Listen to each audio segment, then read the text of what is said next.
in order to make, because what happens is with the sun is that sometimes the south receives less light when the sun is in the north and not vice versa.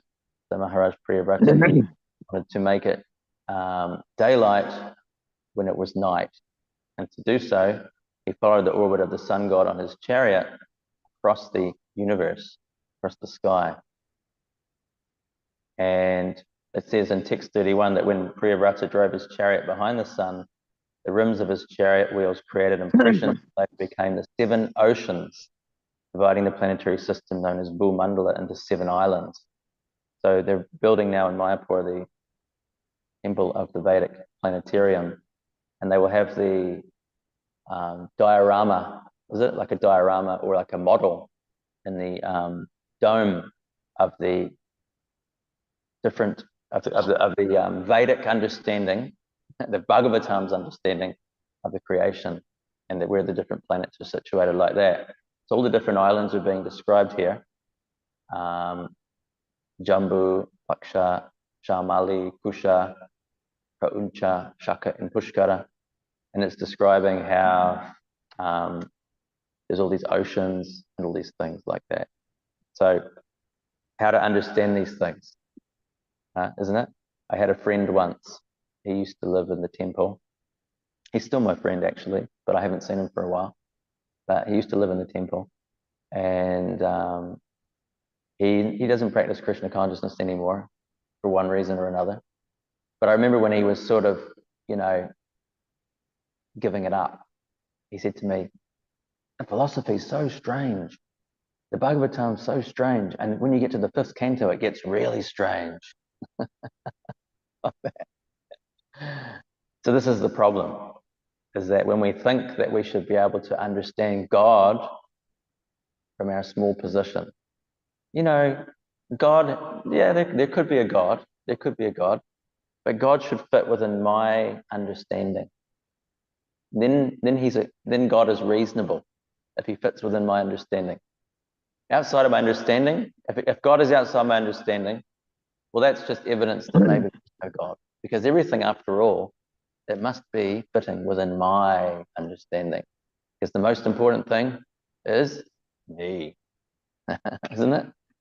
This is my whole reality, is what I can enjoy, what I can understand, what I can control, like that. So the Bhagavatam, it takes us into a realm of understanding, which is beyond our capacity to understand through our intellectual knowledge and through our scientific experimentation, right? It takes us into the realm of Shabda, or faith. In order to understand something beyond you, you must have faith. Faith is the mechanism which allows you to understand something beyond you. And this is even true in any kind of learning, isn't it? If you want to learn something at university, and you go to the university and you say to the teacher, you don't know anything. How are you going to learn anything? First, you have to understand, I have faith in this university. It's a respectable organization. I have faith in this teacher. They're working at the professor such and such. And then you sit down and you give some oral reception. Oral reception means that with a little humility, a little bit of trust, then you say, now I will learn from you. I will listen. I will hear what you have to say. Of course, there's also, when you study at university, there's much practical explanation and even experimentation. But we also have that within knowledge of God. We have understanding, we have experience, and we also have faith. So these 3 things are explained. They're called Pratyaksha, Anuman, and Shabda. 3 primary forms of praman or proof, which are described, were accepted in all Vedic lines of thought. And so many of you devotees know these things already. We're just covering again that Pratyaksha means direct experience. Just like, for example, if you can see fire, You know, I can see the fire. There it is. I can see it with my eye. The fire is there. I can feel the fire. It's hot. Like they had some fires in Los Angeles, right? They could see the fire was hot, burning their house down. Direct experience. Fire burned down my house. So therefore, proof. But someone else in another part of Los Angeles, they couldn't see the fire, but they could see the smoke from a distance. And they thought, there's smoke there. Now, that's a lot of smoke. So my understanding is that by deduction, I can understand that where there's some smoke, there must be fire coming. So what's the proof of the fire? Smoke. That's called anuman, through deduction, through some reasoning. And then the last one is that they hear that there's fire there from someone they trust, isn't it? From someone they trust, their husband or wife, or even the mayor of Los Angeles, maybe, or maybe someone on the television. Because even when you watch television, how do you know the pictures are real? Just like now they have all this thing in the world about the corrupt mainstream media, right? So now people are not trusting what they see on TV at all. I think some big statistics that people nowadays, they don't trust what they see on TV. So you have to hear with faith that the person on the TV is presenting me that there's a fire in the hills, and you accept. They may show you some picture, but they could have made the picture on AI. So that nowadays, the picture might not even be real. They have to trust. You have to have faith. Or your mother tells you, there's a fire there. You go, oh, I believe. Why do I believe? It came from someone I trust. So that's called Shabda. So Prabhupada explains that. Of course, we know a famous verse. Krishna explains, Tadvidi pranipatena pariprashtena sevaya upadikshyanti te gnam gyanidas tattvadarshinaha. Just try to learn the truth by approaching a bona fide spiritual master. Inquire from him submissively and render service. Self-realized souls can impart knowledge unto you because they've seen the truth.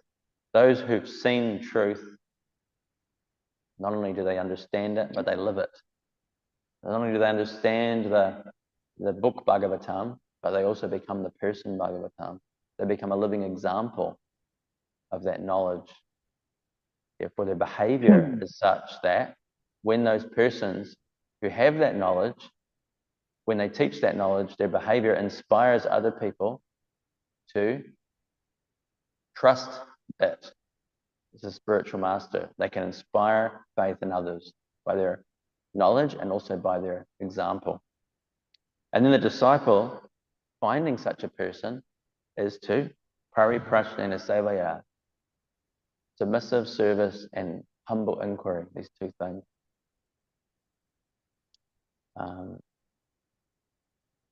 Expressing a mood of receptivity through service. I'm here to serve and I want to know. So ask questions. Not challenging, but you ask questions in a mood of trying to understand how it is true, not if it is true. Just like if we read these things here in 5th Canto Bhagavatam about these different islands and the different oceans and everything like this, we go, that's not true. That can't be true. Doesn't make sense. How can it be true? But if we understand through Shabda how it could be true, just like we'll see in the TOVP, they'll have a planetarium there. They'll have a model and they'll show it's like this, it's like this. Have you seen the model on YouTube? You can see, right? You can see the model on YouTube. Already they have a model they made. And they explain, this is like this, this is like this, this is like this. Yeah, it makes sense. How can I verify? I can't verify through my practical experience, just like an ant. An ant is on the floor. Now, for the ant cannot understand how the car is made or how the tree is growing. The ant can't understand these things. But the car is a reality. The tree is also a reality. Right? Just the ant is too small to understand. So in the same way, we can't understand these things fully by experience. but we can understand them through faith. So the question is how to develop that faith. Because sometimes people just, because also what does Krishna say? It says in the Bhagavad Gita, blind faith is condemned. Blind faith is not good. And sometimes you get, sometimes you get new devotees who they profess to have faith, but they don't really have the faith. It's just coming from the mouth. To actually have the faith, that takes a little bit more depth. That takes more depth. And how does one get that faith?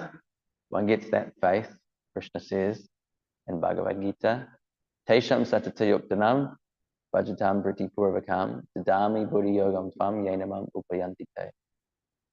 To those who are constantly devoted to serving me with love, I give them the understanding by which they can come to me, right? But that doesn't just mean sentiment. Just like, I believe, I have, some sentiment, but it means that one has actual, genuine relationship with Krishna, and that's shown through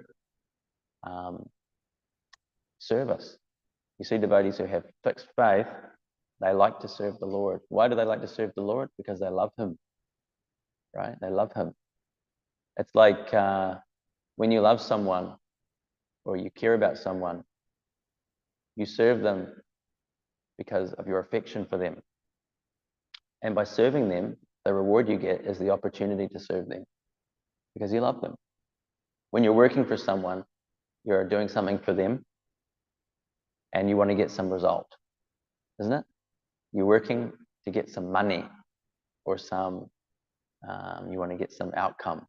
But when you're doing activities with love, the activity itself, the opportunity to express that love to the beloved, that is all one needs.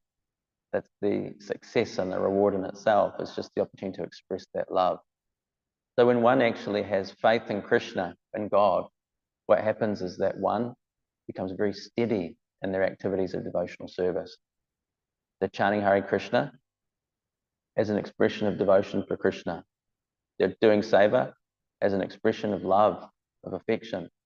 And because they're doing it from love, it's not that they wake up and go, oh, today I don't feel like doing it. I don't really want to do it. Without thinking, they want to do it.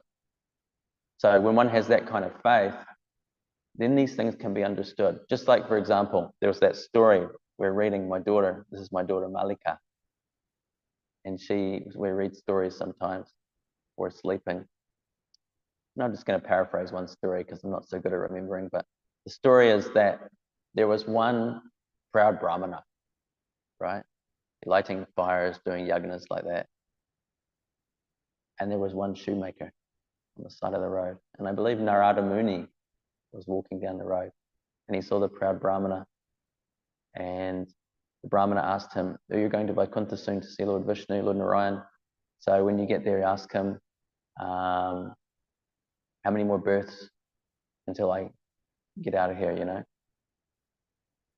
And tell me what. So he and then he saw the cobbler as well, and the cobbler asked the same thing, I believe, the shoemaker. So Narada Muni went there and saw Lord Narayan, and he said, "Oh, that Brahmana, he's doing so many pujas. How many births?" And it was like some long number. I can't remember, 10,000, 100,000 births or something before. He asked and then he asked, "What about this cobbler? Oh, next birth he'll be out of the material world." And so when he came back, oh, that's right. And Lord Narayan said to him, he said, when you see them, because I think Narada Muni was puzzled. He was like, why is it the Brahmana who's doing so many pujas, he's got so many more births? He seems to be doing so much amazing puja, He said, when you see them, ask them, tell them that I was threading an elephant through the eye of a needle, like that. So when he went there to saw the Brahmana, he said, oh, you saw the Narayan, how was he doing? He's good. How many more births? Many, many births till I get out. He said, and what was he doing? He was threading an elephant through the eye of a needle.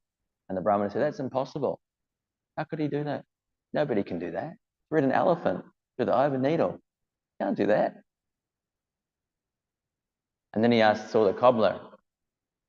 He said, You will be in next birth.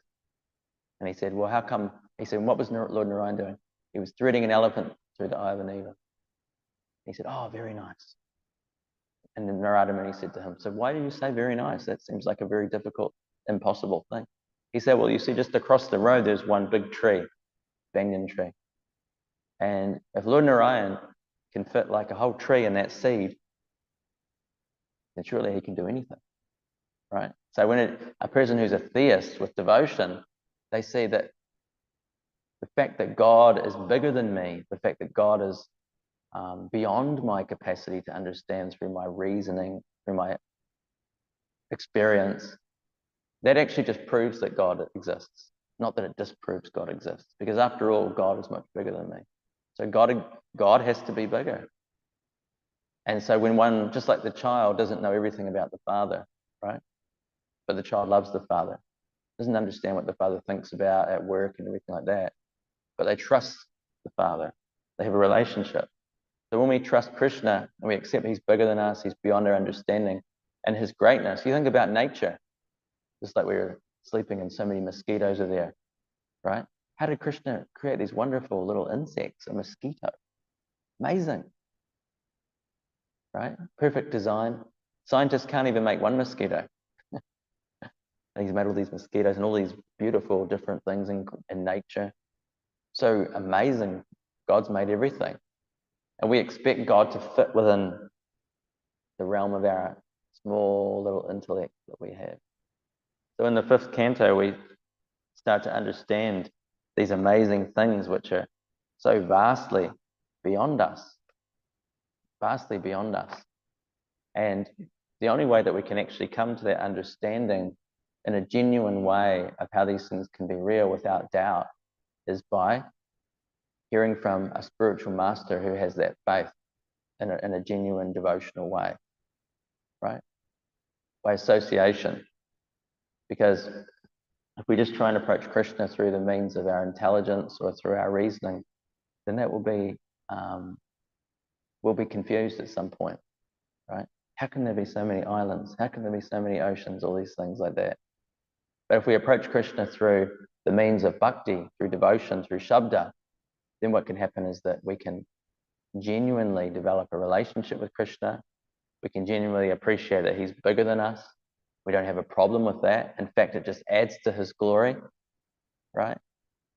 Not only is he bigger than us, but he's also a beautiful cowherd boy in Vrindavan. Just like Lord Brahma, he was puzzled, right? How can this boy Krishna be, maybe he's not God. So he did, Rama Vimohan Leela was there to test Krishna. And then when he saw Krishna, and he saw that Krishna had defeated him, he recited that beautiful prayer at the beginning of the 14th chapter of the 10th canto. Now midyate rabapuse tarad ambaraya gunjava amsa paripichala sanmukhaya vanya shrije kavalavitra vishanu venu lakshma shride miropade pashupankajaya. He said, my dear Lord Krishna, you are the Supreme Personality of Godhead. I offer you my humble prayers and obeisances just to please you, not to understand you. I offer you these prayers just to please you, not to get something from you, just to please you. He said, just to please you. You are the son of the king of the cowherds, Nanda Maharaj, and your form is bluish like a new rain cloud. See? Right? Your form is bluish like a new rain cloud, and your garment is brilliant like lightning. The beauty of your face is enhanced by your gunja earrings and the peacock feather upon your head, garland with forest flowers and leaves, and standing equipped with a buffalo stick, a buffalo horn, a herding stick, and a flute. You stand beautifully with a morsel of food in your hand.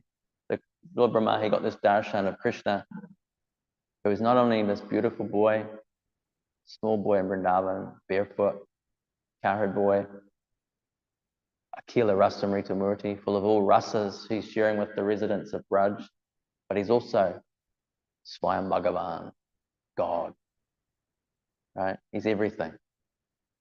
So how to develop that relationship? One must approach Krishna through those who have a loving relationship with him. So it's a very nice part of I read Uddhava Gita quite a lot at the moment. I printed out a little bit here. I'll read it to you and then we'll finish up. I think it's nearly time to finish, right? Is that right? Yeah. So how to get, because it's through association, right? Through association, we actually get the ability to genuinely have faith in these higher subject matters, which are beyond our range of sense perception, and they're beyond our range of rational inference or understanding. Shabda. Shabda comes through parampara. Parampara, these wonderful teachers of bhakti who give that understanding through their knowledge, through their realization, and through their example.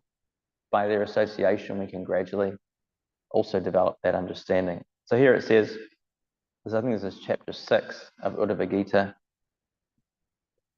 Supreme Lord said, "My dear Uddhava, the association of my pure devotees can destroy all one's material attachment." That first sentence is a festival, isn't it? You could, that sentence is the good news. What does it say? The association of my pure devotees can what? Destroy all one's material attachment. Haribol. Good news, eh? Just like that. Because all our material attachment is causing us so much suffering, right? So that's very nice. That's the side benefit. That's the side benefit. The main benefit of the association of the pure devotees is it completes Krishna. The side benefit is it will destroy your material attachment. Such purifying association brings me under the control of my devotees. One may perform yoga. One may engage in analytical study of material nature. One may practice non-violence, follow religious principles, study the Vedas, perform austerities, cultivate renunciation, perform fire yagnas, undertake welfare activities, give charity, carry out severe vows, worship the demigods, chant secret mantras, and control the mind. But even if by performing such activities, one does not bring me under his control. So prema bhakti, there's one quality called Sri Krishna Karshani, that the love of the devotee controls the Lord. The devotee doesn't desire to control the Lord, but it's just the nature of that kind of love that the Lord is controlled by that love. Then it says, in every yuga, many who are influenced by the modes of passion and ignorance, including demons, animals, birds, gandharvas, apsaras, nagas, siddhas, charanas, guyakas, vidyadharas, vaishyas, sudras, women, and others were able to come back home, back to Godhead, due to gaining association of my devotees. Ritrasura and Prahlad Maharaj also attained my transcendental abode due to the association of devotees, as did Rishaparva, Bali Maharaj, Banasura, Maya, Vibhishan, Sugriva, Hanuman, Jambavan, Gajendra, Jatayu, Tuladara, Dharma, Vyadha, Kubja, and the gopis of Vrindavan, and the wives of the brahmanas that were performing sacrifices. According to the advancement they made by means of sadhu sangha, the above-mentioned persons either achieved mixed devotional service or pure devotional service. There was no need for them to follow other sadhanas. They did not study the Vedas, which indicates they did not approach sages who were well acquainted with the Vedas. Similarly, they did not perform any austerities or execute any vows. They developed devotional service simply by the association of the Lord's devotees, and thus they attained his ultimate shelter. Even if one faithfully practices the yoga system, one cannot attain the devotional service of the Lord. Association of devotees is the only criteria for attaining pure devotional service, not any other discipline or pious activity.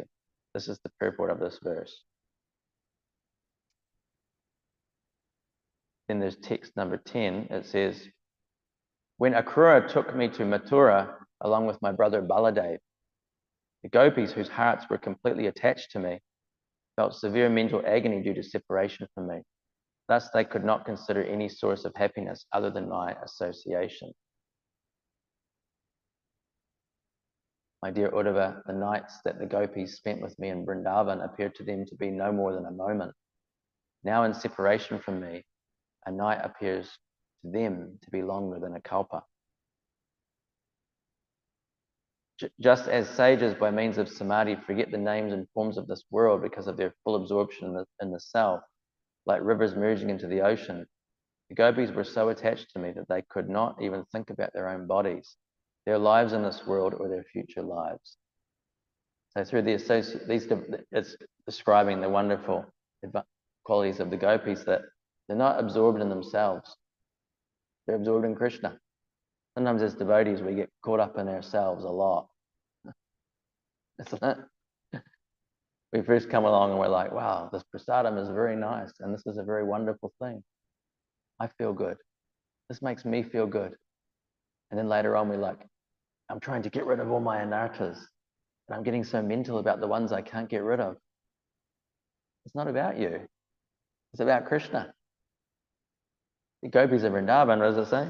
It says, because of their full absorption in the self, no, what does it say?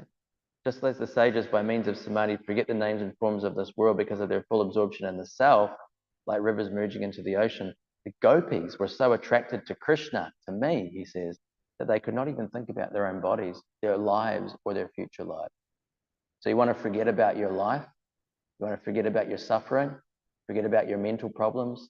Forget about where you might be at? Then this is the way, by becoming absorbed in Krishna, right? Because when you're absorbed in love for Krishna, there's no room left to think about you. And that is really you. That really is you. What is really us? Jivara Swarupaya, Krishna and Nityadas. We're devotees of the Lord Krishna. So it's giving the qualities of the gopis, that they're absorbed so much in Krishna, there's no room left to think about themselves. All those hundreds of thousands of cowherd girls, although ignorant of my actual position as the Supreme Personality of Godhead, attain me simply by desiring my association as their paramour. Therefore, my dear Uddhava, abandon the mantras of the Shrutis and Smritis, as well as the rules and regulations prescribed in the supplementary Vedic literature. Disregard all that you have heard and all that is to be heard, and just surrender unto me alone, because I am the supersoul of all living entities. Just by taking shelter of me, you will certainly be freed from fear in all circumstances by my mercy. So does that mean we give up all the rules and regulations? No, it doesn't. It means that we practice the rules and regulations to please Krishna. We follow the system. We hear the teachings of Srimad Bhagavatam. We practice Panchanga Bhakti to please Lord Krishna. And how do we get that quality of wanting to do it for Krishna? By association with those devotees who are in that consciousness. If you associate with devotees who are in that consciousness, that this Sankirtan is to please Krishna, this japa is to please Krishna, this offering is to please Krishna, this festival is to please Krishna, this tilak I'm putting on is to please Krishna. These anarthas that I'm working on purifying through my sadhana, this is to please Krishna. This is to please Krishna. My life, my prana, my breath is to please Krishna. My walking is to please Krishna. My thoughts are to please Krishna. If you can find that association, then you can get that spirit of bhakti through that association. It says there, it's the only way, through association with those pure devotees. Because that's actually what we're made for. We're made to please Krishna. We're made to please beautiful Giridhari. And you know what? If we remembered that, if we could actually remember that, we'd be very happy and enthusiastic.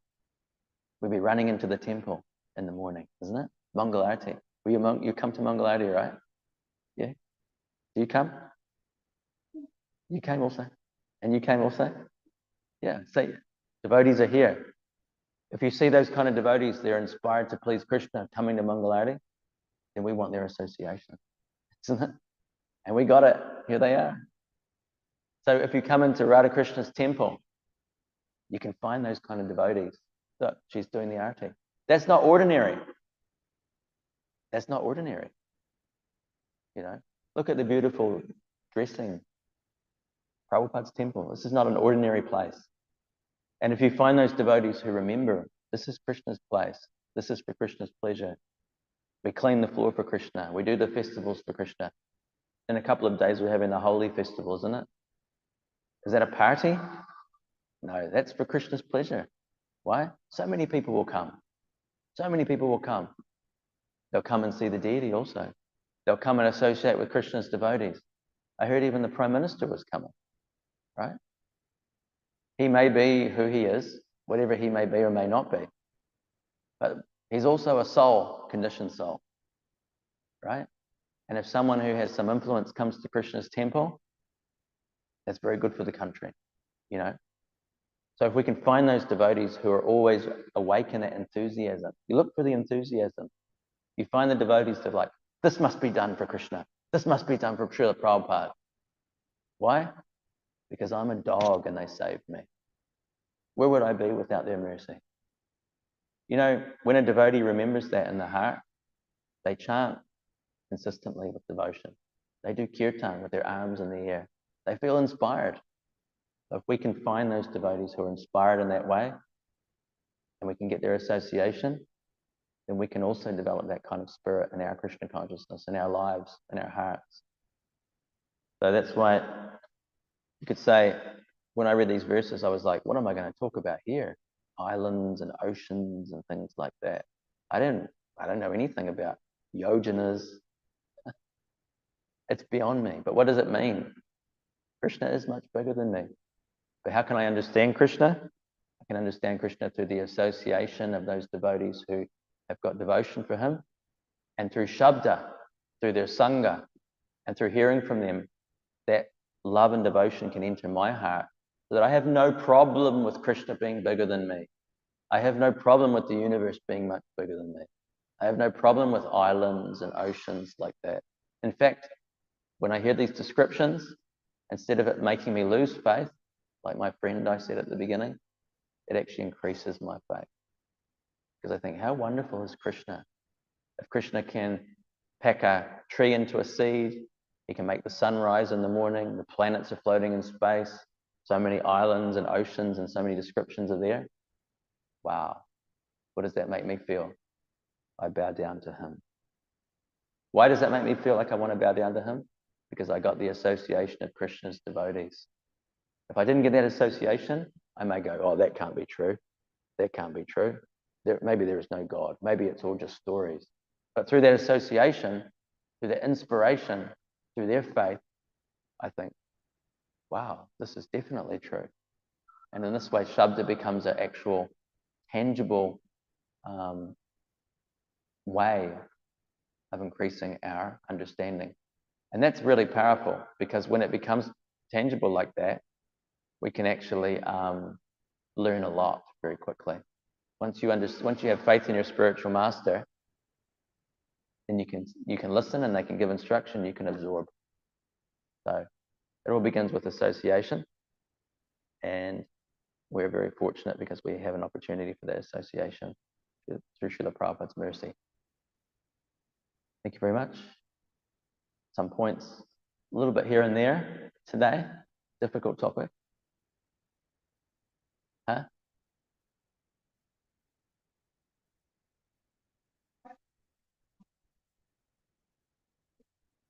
Oh, thank you.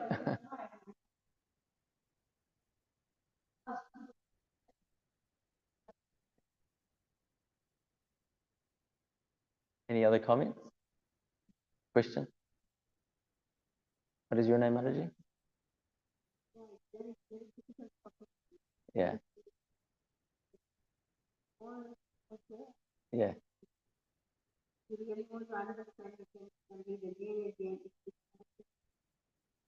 Mm.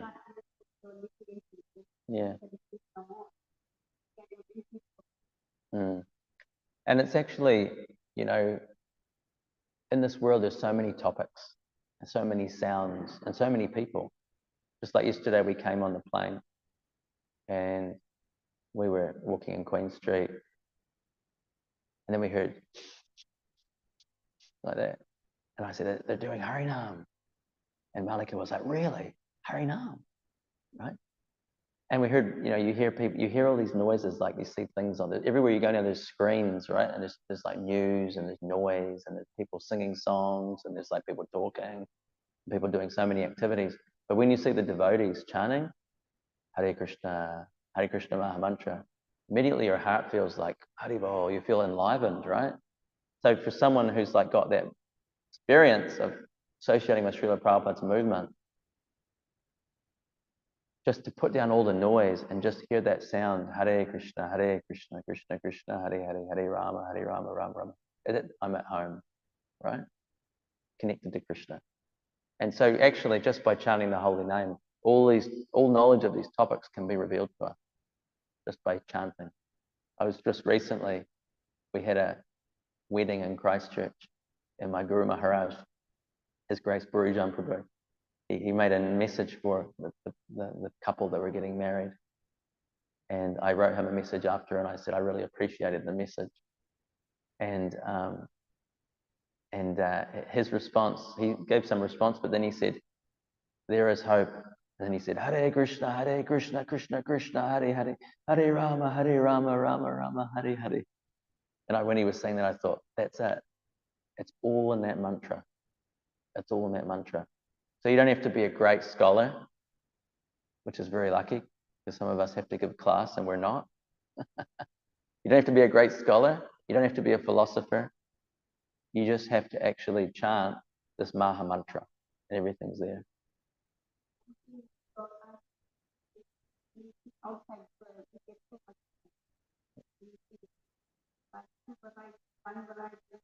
Want to come out, but they are attracted from the bills and they can't come out.